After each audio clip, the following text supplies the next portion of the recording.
Karen, Yes. remember that movie? Yes. Oh, which one? What movie? I What don't know. movie? You know how good my movie memory is. I never remember any Which is movies. why I'm asking you. Oh, okay. But you'll remember this one. Okay. Remember the movie The Matrix? I do remember I that one. thought you would know that. Now, what if we are all just extras in some kind of cosmic matrix? Oh. You know, working, stressing, doing laundry. Well, shoot, then I'm going to start slacking. Well, but the thing is that we might be doing that, but then the real us Mm-hmm. is actually screaming at us to wake up. Oh. What if that? That sounds very frustrating. It does, right? Yes. It explains a lot then, right? Doesn't it? Mm-hmm. Well, today's guest actually did wake up right in the middle of a high-powered law career. Oh. He left the courtroom, unplugged from fear and stress, and discovered a path to peace and purpose that's actually practical. Right. So get ready. We're about to learn how to break free from the illusions of fear, lack, and separation without having to fight any agents. Mr. Anderson. That's good because I'm not that flexible. My name is Will. And I'm Karen. And unlike Mulder and Scully, both want to believe. so we've embarked on a journey of discovery. We've talked to people deeply entrenched in the spiritual and metaphysical world. We've thrown ourselves into weird and wonderful experiences. I even joined a coven of witches. And wait, you joined a coven? Yep, all in the interest of finding something Anything. that will prove that there's something beyond this physical. Three-dimensional world we all live in. This is the Skeptic Skeptic Metaphysicians. Hey there, I'm Will. And I'm Karen. Welcome back to another matrix-busting, fear-shattering, soul-liberating episode of the Skeptic Metaphysicians. Sounds very exciting. I know. Our guest today is a former attorney turned spiritual matrix escape artist. See, after years of chasing external success, he woke up, ditched the fear-based grind, and discovered how to live with clarity, peace, and presence. And now he helps others break free from the matrix, stress, anxiety, and societal conditioning to reconnect with their true selves. No red pill required. Well, that's good. I'd like to welcome to the show, Casey Berman. How you doing today? I'm doing great. Thank you so much for having me. What a great introduction. I got to write that down. 'Cause I got to start talking about myself that way. I love it. Yeah, Thank it's you very so much. exciting. You know what? We got to start charging for those introductions. Yeah. People keep telling us that they like it. So, we could be like Just introducers. yes, That's full time. We'll just walk around with you wherever you travel. We go. We'll introduce you right before you walk in. Go. Those We guys, talk to them. Yeah. yeah, we've got a new career path, Karen. At restaurants. Right, In the park. That- Hey.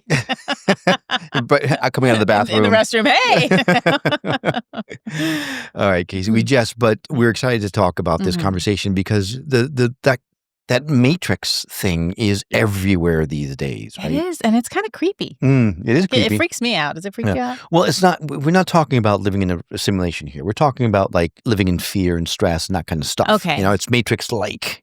right? Okay. Yeah. I like that better. I Yeah. mean, that's not good, but no, I'm not You afraid can go anyways. there. I actually just saw The Matrix on an airplane a few weeks ago. Oh. And, I remember someone years ago saying, really opened my mind when someone said, The Matrix is not a movie, it's a documentary. Oh, I've Oh. heard that. It's Yeah. talking true. Have you heard? Yeah, that Yeah. really opened my eyes to the power of that film. Right. So let's talk about waking up, right? The wake up moment. You said that becoming a parent, when I researched you, you mentioned that becoming a parent really changed everything for you. So take us back to that time in the late 30s, early 40s when you suddenly said, whoa, wait, Yeah. In your late 30s, not the late 30s. in his late damn, 30s and that's 40s, right? The moment where you went, whoa. Whoa. No, it's true. And I'm 51 now, and I did have my daughter in mid 30s and a son a few years after that. And I will, not law related, but I will remember there was one moment. I was an avid reader of the newspaper my whole life. Mhm. And I'm old enough to remember just the papers and would read it in the morning. And when it come in the afternoon in San Francisco, the Chronicle, the Examiner. And then I started ordering the New York Times, really enjoyed it. And I'll never forget that my daughter is in a high chair, maybe 8 months, 10 months. I forget. Now I forget. But she's in the high chair. We're at our home back in the day. And I'm reading the New York Times. And on the top right, it always says, all the news that's fit to print. Mm-hmm. Right. And here I'm looking at the sweetest thing in the world, my little daughter. And then I'm looking at the New York Times. This is 2008. and it's coup, murder, politics. There's not a good thing at all on the front page, on the pot, below, above. And I remember thinking, wait a minute, this is not all the news that's fit to print. As I'm looking at this new little angel next to me, and I canceled my subscription right then and there.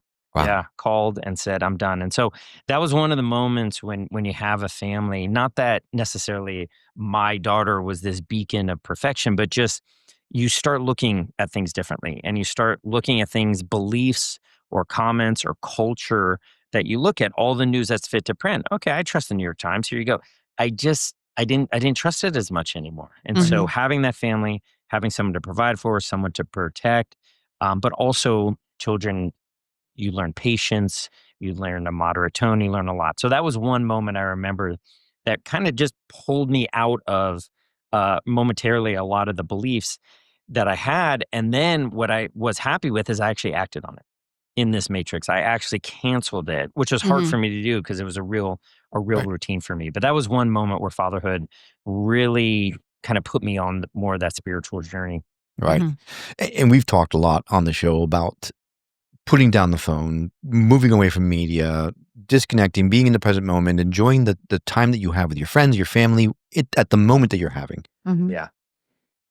There is, not to place the blame completely on the media, because it's coming at us from all different sides. I mean, social media even has the word media in it, right? Because it's coming at us from all over the place. So how does someone actually take the leap and say, I'm unplugging this thing from the back of my head and waking up to what life is actually about? How does someone do that? I'll answer that. And a story came to mind. I was reading years ago, and there was an artist in France and somewhere in Europe, and this woman, and beautiful garden. And they asked her what her favorite TV show was, and she said, "Well, I don't watch TV. I don't want to watch other people's lives. I want to live mine." I And love that that. always rung with me. And I'm not saying you never watch TV. I'm a big sports fan. I love watching sports, but it really spurred me to kind of create my own, as opposed to just consuming, create my own. But one thing to really take that leap and pull that plug is that it's not a leap at all. It's a baby step. And this is what we tell, we help attorneys to leave the lawyer practice and move into non-law careers they love, they're good at, they pays them well, and so on. And that is one of the major issues they have is, oh my God, Casey, I have to quit my job now. And what if the job doesn't work out? And I'm saying, you don't have to do anything right now. I'm asking you to take a baby step. A baby step might be signing up at our website. A baby step might be just going to admit there's a fear or a blocker. A baby step might be an informational interview where you reach out to your nephew who works at Netflix and knows someone in the entertainment, and you literally go get coffee virtually or in person with the nephew. No one knows anything. You're not doing anything. You're not burning any bridges. And so it's really a baby step. And I can get into specific baby steps if you want. But the first thing I really like to get across is that no giant leap is needed here. Right. Small, iterative, gradual steps is really, and confidence, it isn't I'm confident and then I act. It's a flip. It's I act with a little smidgen of confidence, but I act and then the confidence grows. And that's really what the dynamic is. Well, I'm glad you brought that up, Go ahead. because, and I do want to talk more specifically about the little steps that we We'll can get take, to 'em. but you didn't take a baby step. You had a legal career Yes. that you just said, nope, and Yeah. dropped it. And you took a baby step, not a baby A step, big right? baby. Yeah. How did you get, what forced you, what made you do that? Yeah. So as a little context, I always, back, I'm graduated college in 96 and graduated law school in 99, went straight into law school. I wasn't a doctor. I talked well. So I love stories. So just go to law school. I mean, back then talk about opportunity cost. There was this little company called Google and Yahoo down the road in Silicon Valley. I didn't even think about, right? Like, what if I had gone? So, and then went to law school. I got a good job and then a great job, in-house counsel. I had the job everyone wanted from '01 to '05. But my friend always says, the best way to get Casey to leave your company is to promote him. And what he meant by that is I don't want the corporate trappings. I'm a people pleaser. I was more back then. So I was really, really good at the corporate ladder and so on. And I could do a good job there, but just there was something inside of me. And so, but what happened in 04, 05 when I left was, and I leaped. And I remember my mom walking into my condo at the time in San Francisco, my little apartment, and she was nervous for me, of course, my mom and dad, but she put a magnet that said, leap and the net will appear. And I said, well, if my mom's okay with this. But I made a calculated risk. I had money in the bank, but I left. I left in-house counsel. I did software licensing. It was a .com. It was a profitable company. It was a peach job. Peach job, a lot of money. I had the becoming general counsel in Silicon Valley path.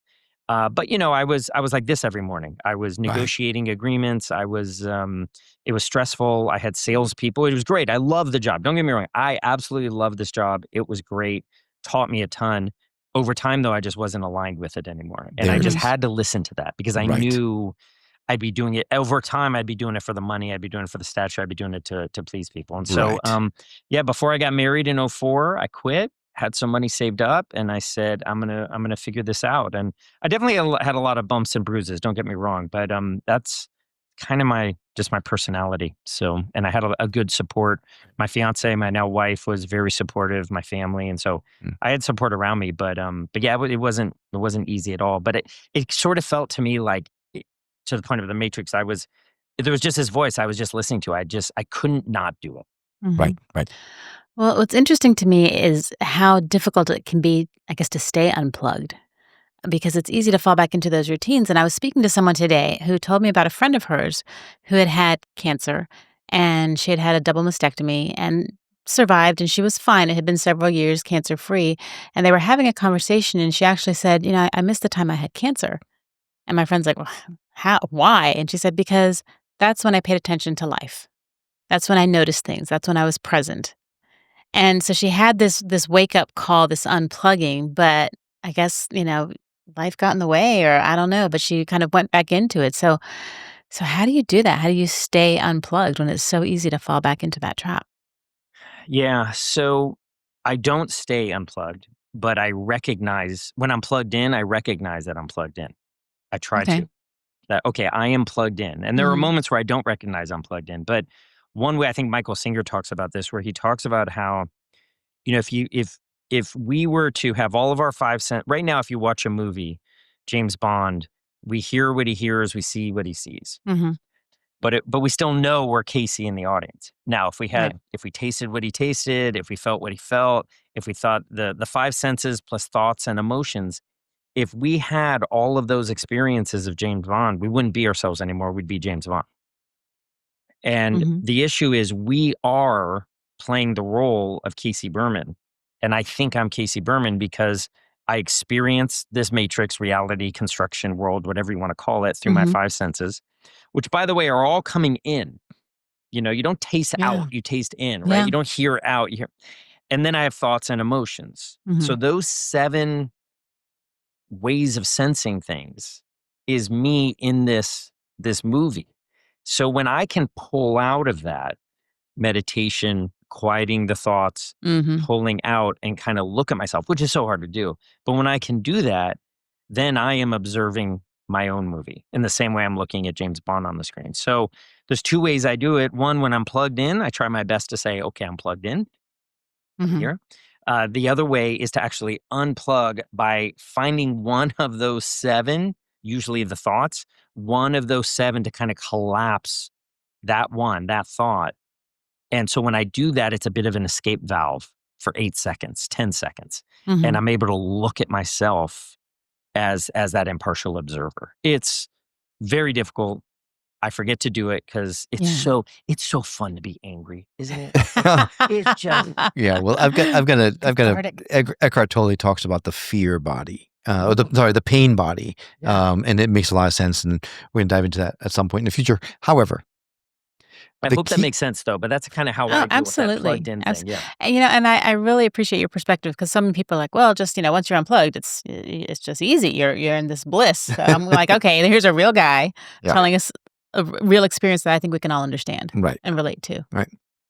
So the key to what you said earlier, to me was you were no longer aligned Yeah. with what you were doing. And I think that is the crux of this conversation, because I think more and more people are feeling misaligned with what they're doing, but they feel like they got the golden handcuffs on. They feel it's impossible for them to get out of what they're doing.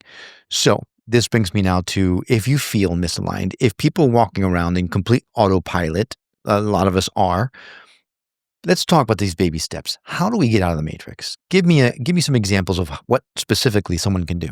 No, I'll lay out our process now. So grab an old school pen and paper if you want. Mhm.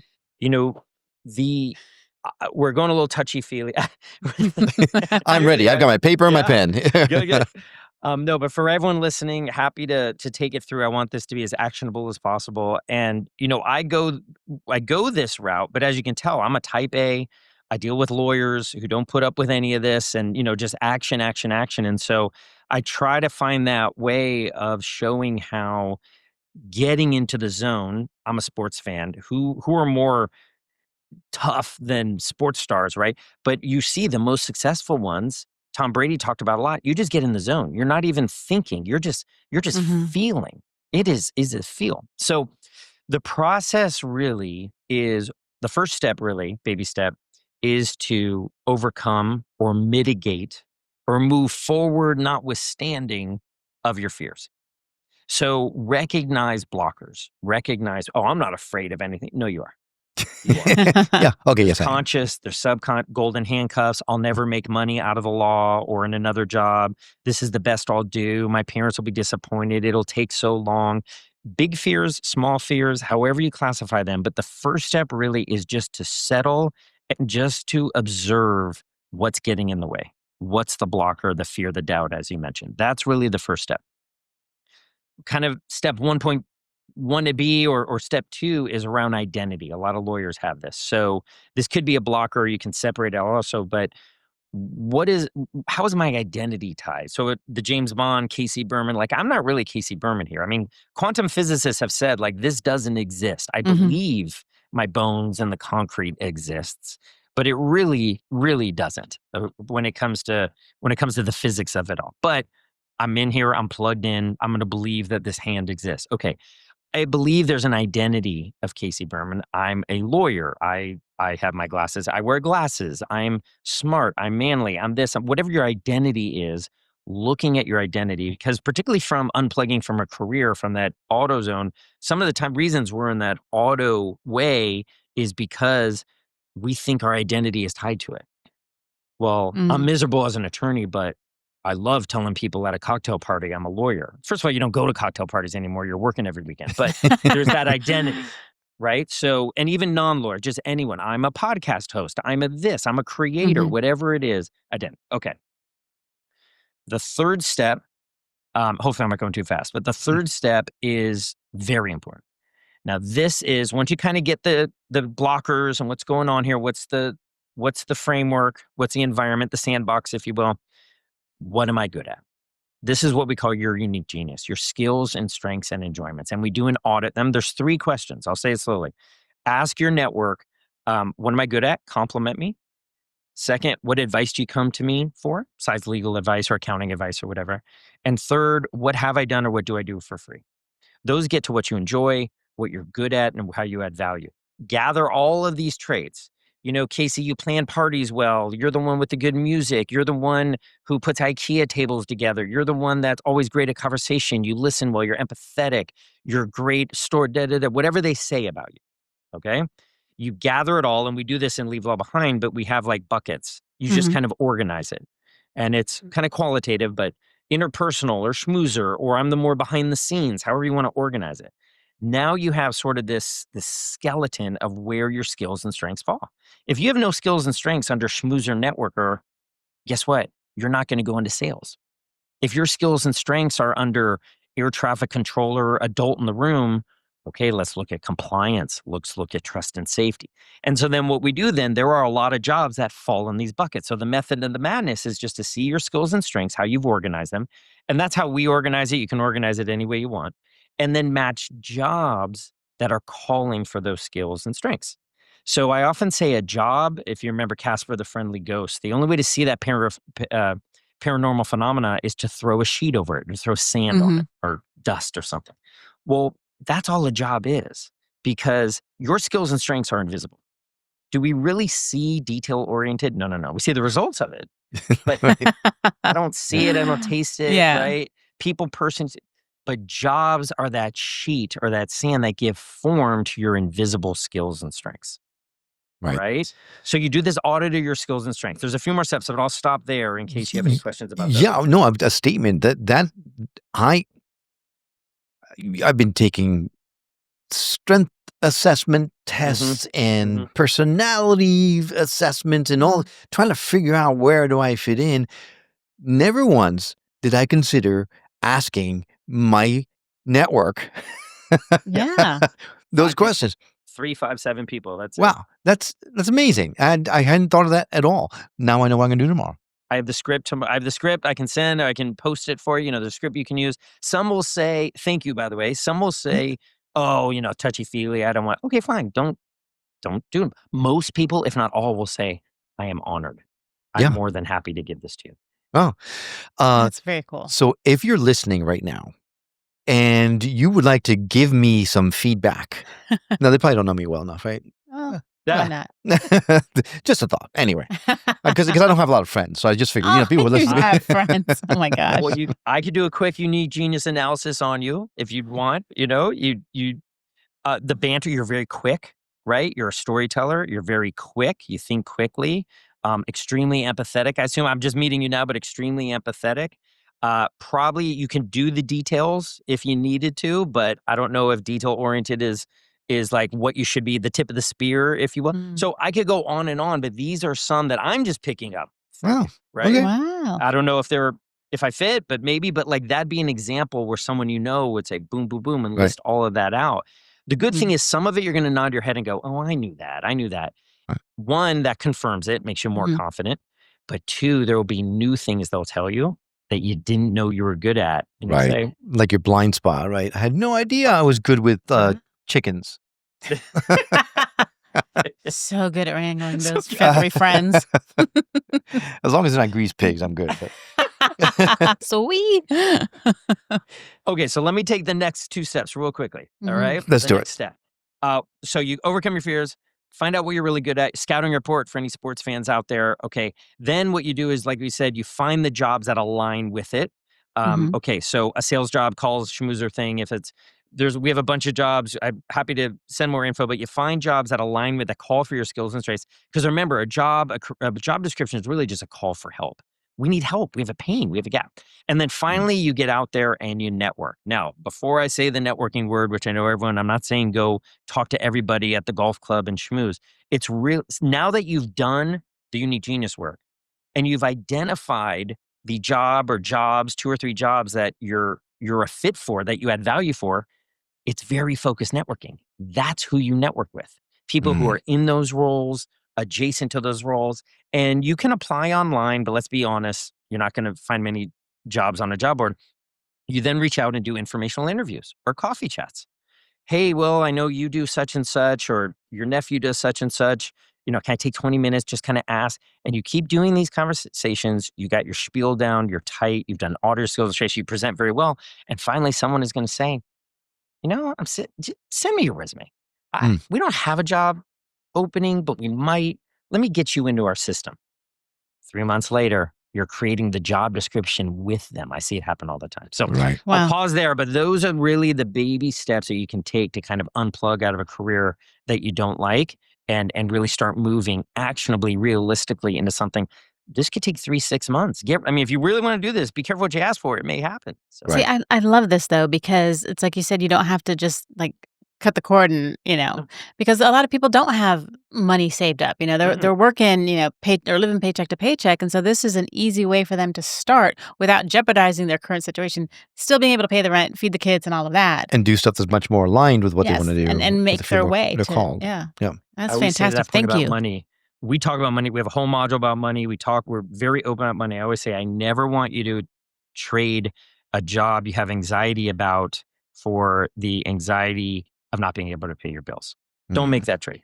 Yeah. Keep that job Yeah. you don't like, but keep that money coming in and just do this on the side. Even with people who have little time, it is possible. Yeah, that's great. That's really great. So, how do people know? Because there are some schmoes like running around out there. Some people might be in the room who, Except for you don't run. oh dang, I run. I just Walking run. around out there, there's some schmoes. I just run funny. That's all. My nose runs all the time. Oh, ew. No, so there are a lot of people out there who maybe they're feeling like blasé. They're on autopilot. They don't know truly that something's not aligned. How does someone identify the fact that they need to make a move? If they're feeling blasé, that's a good indicator.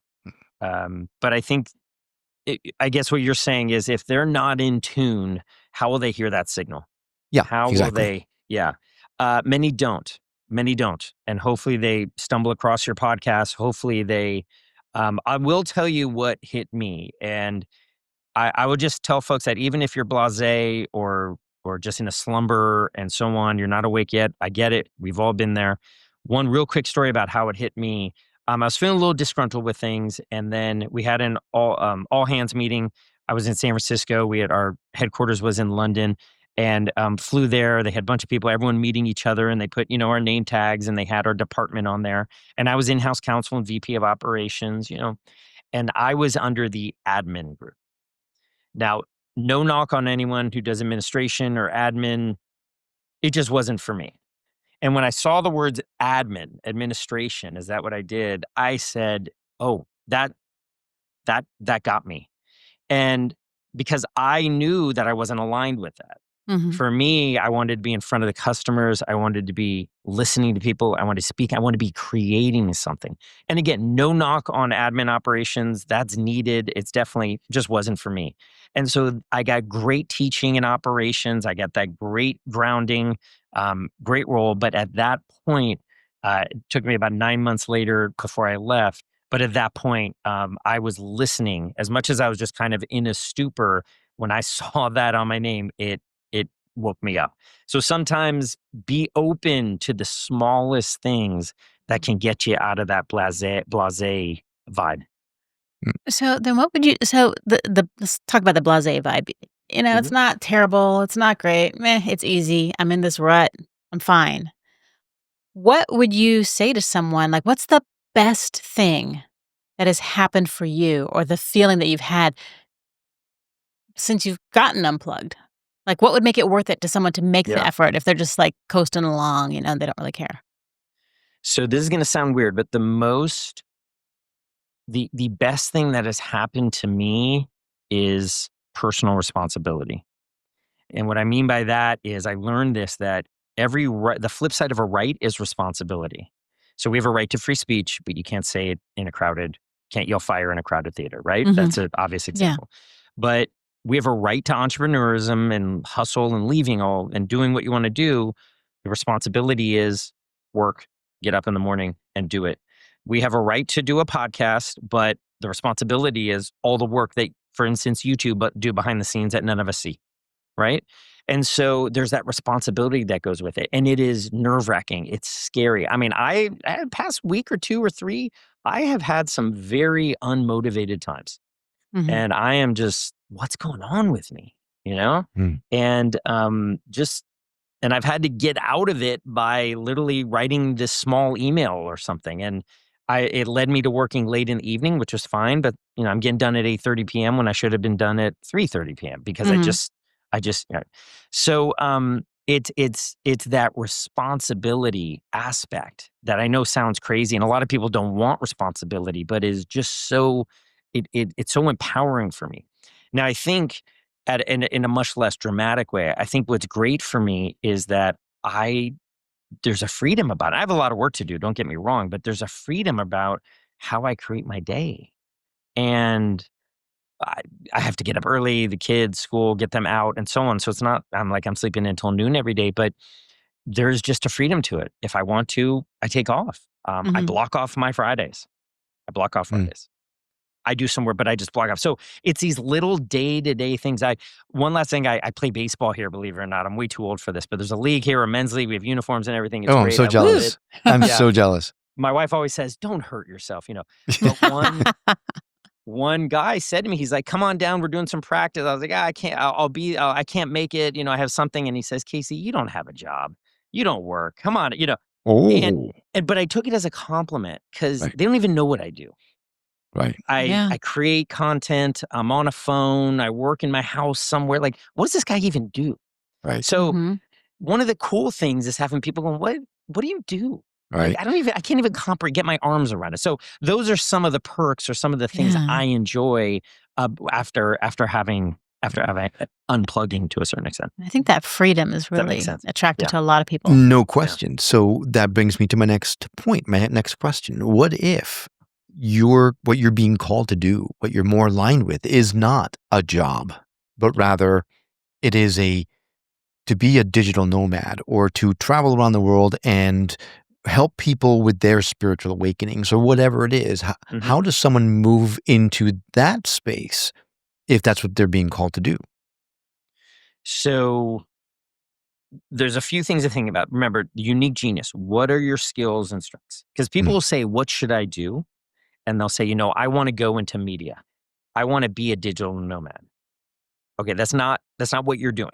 That's the sandbox you're playing in. That's the industry you're in. So Mhm. the first thing is, if you're going to be a digital nomad or you're going to be a coach, again, what are your skills and strengths? I always go back to that, because if you want to be a digital nomad, but you're not good at, digital nomad could be anything. Could be a Yeah. coach, could be a copywriter, could be anything. So what are your skills and strengths? That's the first step.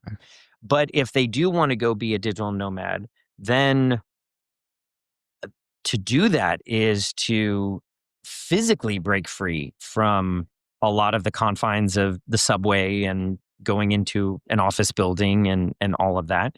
And then just learning the new routine. And I've had to do that. I've had to scramble to get internet connection in Italy and in the Middle East and places. And See, that's this pretty good enough? that's pretty Yeah, but, like, I badass. don't feel sorry for you. No, that's pretty badass. So But yeah, yeah, right? Yeah. Yeah. So to answer your question about how do they do it, it's again, baby steps. Go talk to people who are doing it. Start it on the side. Leave All Behind was started on the side while I had a W-2 paycheck. So start it on the side. Start building it. I will always say something should remain a hobby. Something should remain a hobby. right. Yeah. Not Right. everything needs to be a job. Thus my baseball playing. Yeah. Right. I bet at the bottom of the order. I'm just having fun. So, but yeah, there's just so many ways, opportunity. I think what it really takes is that energy. I was leave all behind. I was writing blog posts at 11 o'clock at night. You have to. There is a little bit of that hustle and get it going. Not Sure. forever, but you got to put the fingers on the keyboard sometimes and get it done.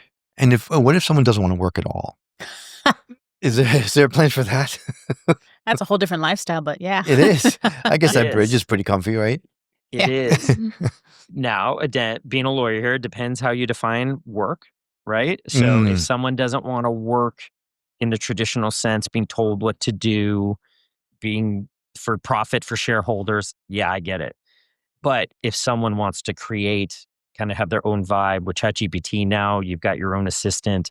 Some people won't view that as work, right? What'll happen then is, okay, great, I can do all this. What happens then is, the imposter syndrome. Who am I to have my own podcast? Who am I to have my own blog?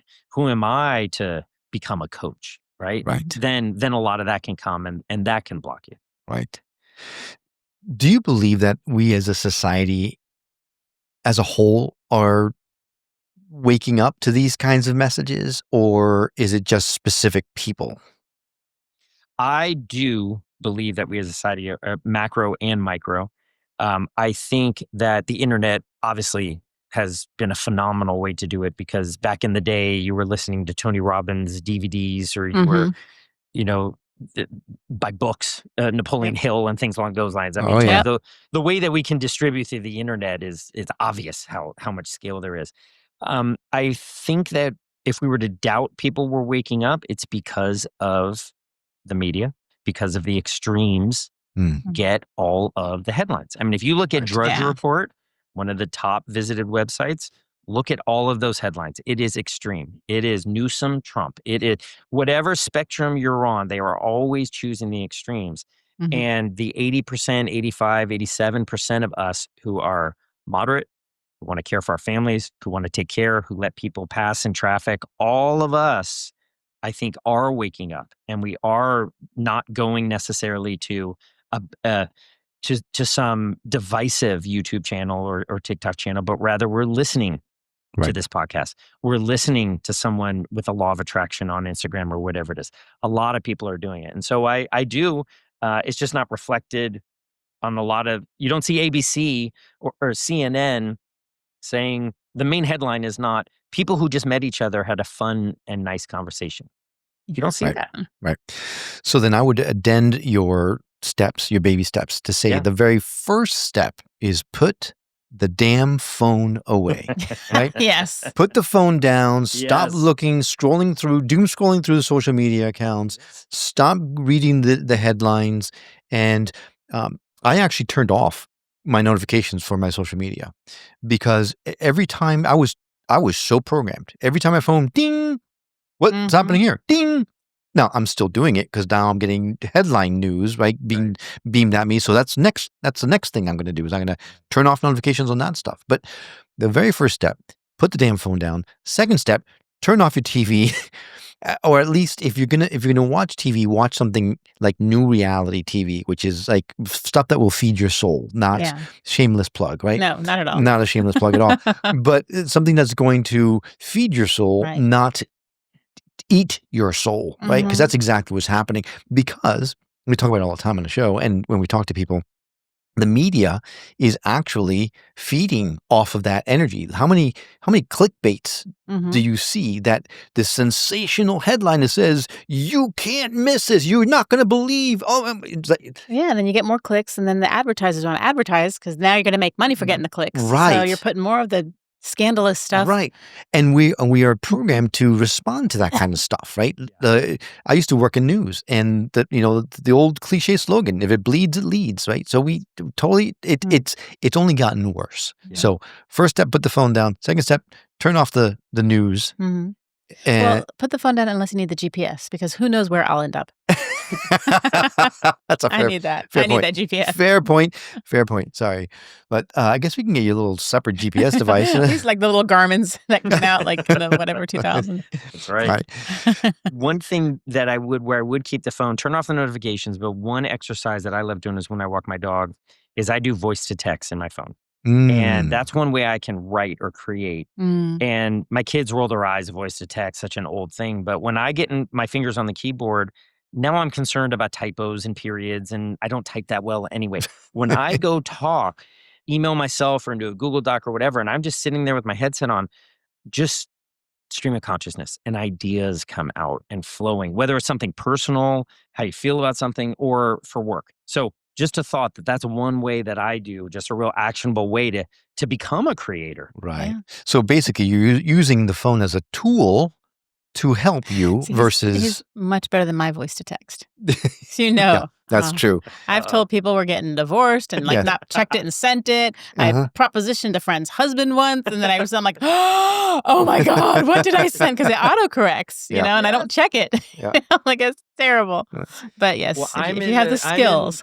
a Google Doc, not in a live text. So it's a little bit, Okay, yes, a see, little that's different. smart. Right. So open up Google Docs and then talk. Don't. Or I could just stop. I just Alright. need to go back to calling people. Well, now we're back to ChatGPT, right? You can now always just open up ChatGPT and have a conversation with ChatGPT, and it'll talk back, We'll talk back.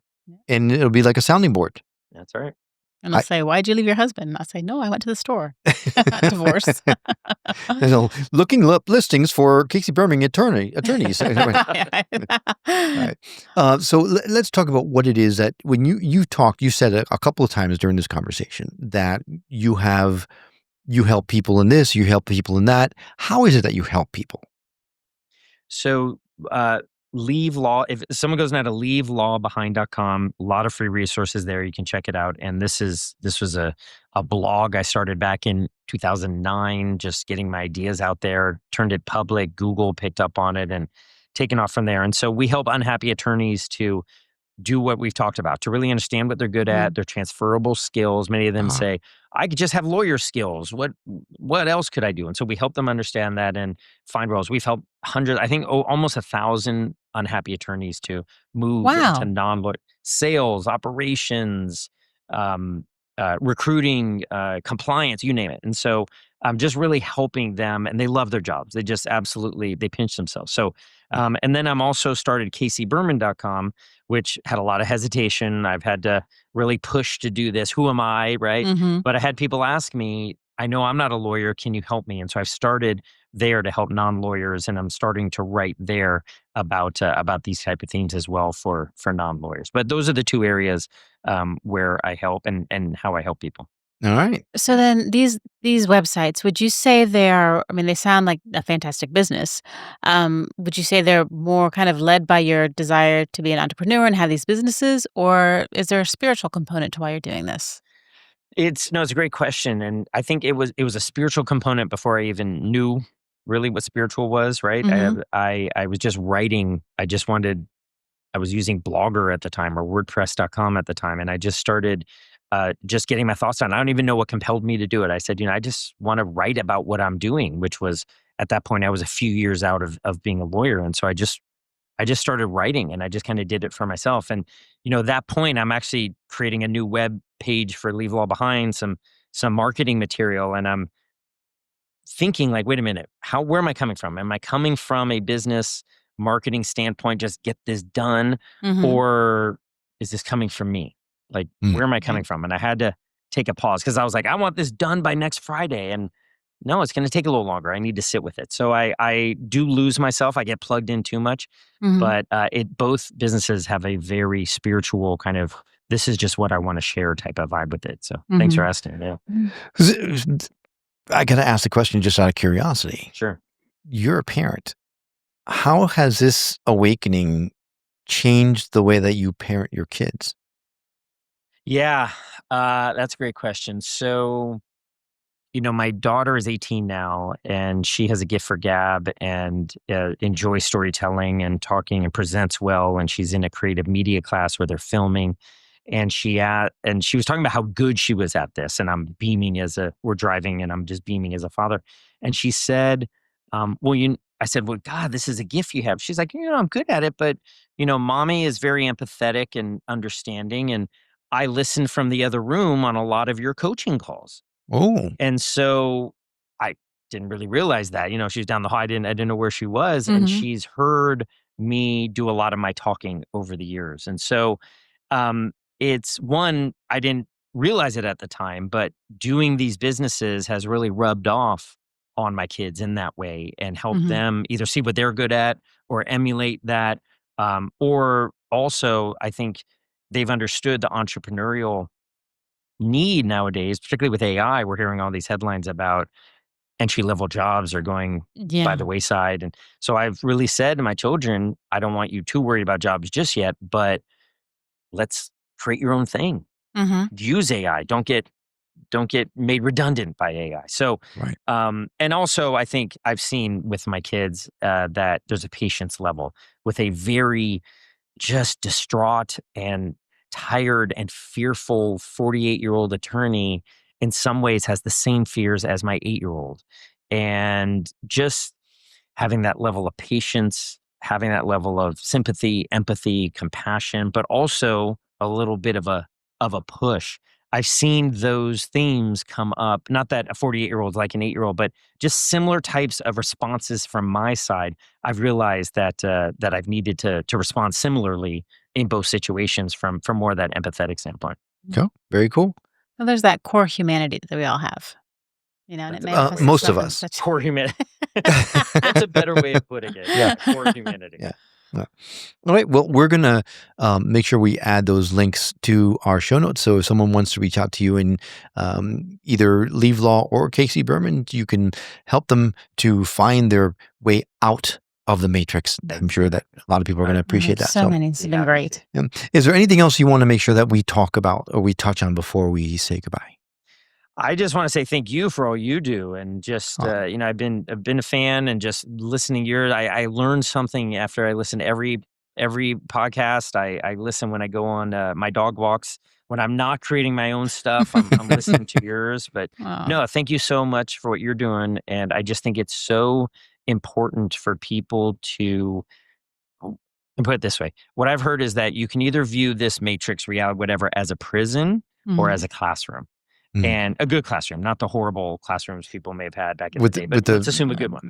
Rulers on the knuckles, yeah. Yeah, exactly. Not those. But just like, what am I going to learn? So such and such didn't happen. What am I going to learn from it? What am I going to learn from it in this matrix? Also, what am I going to learn if I can kind of unplug? And so that's really helped me understand that good and bad are just constructs. It's just how we view things. So I just am really appreciative that you're kind of just keeping this at the forefront, this type of exercise and discussion. So thank you. Well, we appreciate you saying that. And I definitely need to clarify to the audience, we did not prompt him to say that. This is not why I asked him that question. No. So I should put down this paper. I did. The poster. I don't think I had anything much more insightful to say. So I just wanted to express my gratitude. And yet that little gem at the end was perfect. Was wonderful. I think that was very insightful. Yeah, that was. All right, Casey, thank you so much for being on the show. This has been wonderful. And for what you're doing, it's just fantastic. And I know you're going to help so many more people. Definitely. Well, I appreciate it. Thanks for having me. Okay, well, that does it for this episode of the Skeptic Metaphysicians. Thanks for coming along on this journey beyond the veil. If you're enjoying the ride, don't forget to visit us at skepticmetaphysician.com to dive even deeper into the world of metaphysics and spiritual awakenings. Follow us also on your favorite social media platforms. We're always sharing mind-expanding content and behind-the-scenes fun. And if you're craving connection with like-minded seekers, join our community. The link is on the show notes.